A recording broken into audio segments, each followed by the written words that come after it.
Assalamualaikum warahmatullahi wabarakatuh. Akkam oltan kabajamtoota hordoftoota miidiyaa Barakaa. Odeeffannoo guyyaa irraa qabannee dhufnee simbiraan keenya tamsaasa keenya karaa YouTubaatiin subscribe gochuun hordofaa isiniin jenna.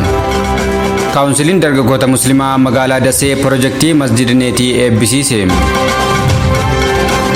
Hujjaajonni sirna hajjii baranaa gara Hijaaz imalan hedduun gara biyyaatti deebi'aniiru jechuun gabaasame. Hirribni na fudhatee miti ija koo boqachiisuufin dunuunfadhe jedhan manguddoon waggaa 80 Donald Trump. Kunneen hangafoota oduuti gara bal'inaatti darba. Zulhijjaa 26 bara 1447 Hijiraa Kaawunsiliin dargaggoota Muslimaa Itoophiyaa Walloo Daseetti pirojektii Masjida Neetii masjida guddicha Arab Gandaa keessatti ijaarsisaa ture guyyaa har'aa eebbisiisuun hojii eegalchiiseera. Kaawunsilichi dargaggoota ga'oomsuuf ijaarsa hawaasaa fi biyyaaf gahee isaanii akka bahatan gochuuf hojii eegalee ture itti fufuu beeksiseera. Haaluma kanaan pirojektoota adda addaa ijaaruun kaayyoo isaa keessaa tokko kan ta'e wiirtuu Masjida Neetii kutaalee biyyattii garaagaraa keessatti hundeessaa kan jiru Kaawunsiliin dargaggoota Muslimaa Itoophiyaa guyyaa har'aas magaalaa Daseetti pirojektii Masjida Neetii ijaarsaa ture xumursiisuun eebbisiiseera.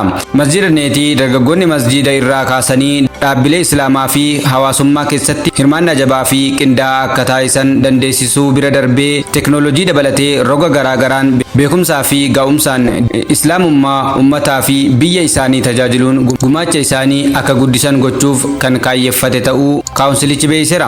Saganticha irratti pirezidaantiin Kaawunsilii dargaggoota Muslimaa Itoophiyaa Ustaaz Haydar Kadirii fi pirezidaantiin mana maree olaanaa dhimmoota Islaamummaa naannoo Amaaraa Sheek Nuuraddiin Qaasim dabalatee hooggantoonni majlisaa fi Kaawunsilii dargaggoota Muslimaa dargaggoonnii fi qaamoliin adda addaa argamaniiru. Masjida guddaa Arab Gandaa keessatti eebba damee Masjid Neetii magaalaa Daseetti gaggeeffameen cinatti hooggantoonni olaanoon Kaawunsilichaa sochii hojii Kaawunsilii dargaggoota Muslimaa godina Walloo Kibbaa fi magaalaa Dasee daawwataniiru jechuun kan gabaase Spider Miidiyaadha.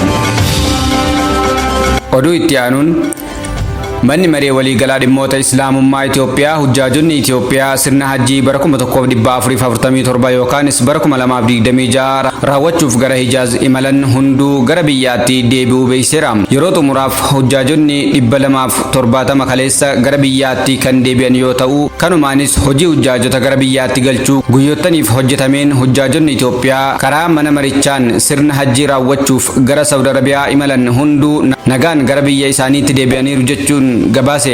Caamsaa 27 bara 2018 irraa eegalee walumaa galatti hujjaajonni Itoophiyaa 5812 balallii 18 walitti aansuun daandiiwwan qilleensa Itoophiyaa fi Saudi Arabiyaatiin nagaan gara biyya isaaniitti deebi'uu beeksiseera. Waxabajjii 6 bara 2018 manni marii dhimmoota Islaamummaa magaalaa Jimmaa guyyaa har'aa gama hojii majlisa gandootaa magaalaa Jimmaa taasise. Guyyaa har'aa mooraa waajjira mana marichaa keessatti kan argamu masjida Imaam al-Bukhaariitti hooggantoota gandaa waliin raawwii hojii karoora bara 2018 irratti marii bal'aa taasiseera. Gandooliin hunduu gabaasa hojii bara 2018 hanga kurmaana kanaatti turan dhiyeessaniiru. Bara hojii kanaa keessatti cimina turee fi hanqina tures kaasaniiru. Gama kana keessatti yaadonni fi gaaffiin adda addaa dhiyaachuu irratti kan mari'atame yoo ta'u, hooggantoonni mana maree dhimmoota Islaamummaa magaalaa Jimmaa kallattii kaa'aniin bara hojii 2018 kana keessa karoora qabame ol deemamuu akka qabuu fi dhimmoota ijoo ta'an irratti cichoominaan hojjechuun akka jiraatu kallattii kaa'aniiru jechuun kan gabaase waajjira mana marii dhimmoota Islaamummaa magaalaa Jimmaati.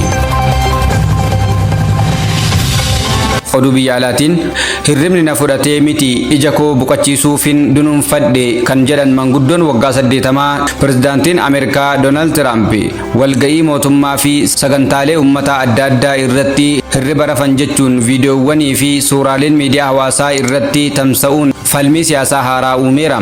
Gabaasaalee mootummaa Ameerikaa fi miidiyaalee biyyattii wabeeffachuun ba'an akka mul'isanitti pirezidaantiin Trump yeroo dhiyeenyaa kana walga'ii kaabinee White House keessatti ministeera dhimma alaa Marco Rubio waliin taasisan irratti yeroo muraasaaf ija isaanii cufatanii mul'achuun isaanii mormitoota isaanii irraa qeeqa jabaa kaasee jira. Qeeqxonni isaanii maqaa Sleep Joy jedhuun kan pirezidaantii duraanii Joe Biden ittiin waamaa turan gara Sleep Donald fi Sleep Trump jedhutti jijjiiruudhaan qoosaa fi qeeqa isaanii ibsaa jiru. Pirezidaantiin Donald Trump garuu himannaa kana mormuun walga'ii irratti hirriba akka hin rafne dubbatanii ija koon boqochiisuuf daawwachiisuuf ture malee hin rafne jedhan.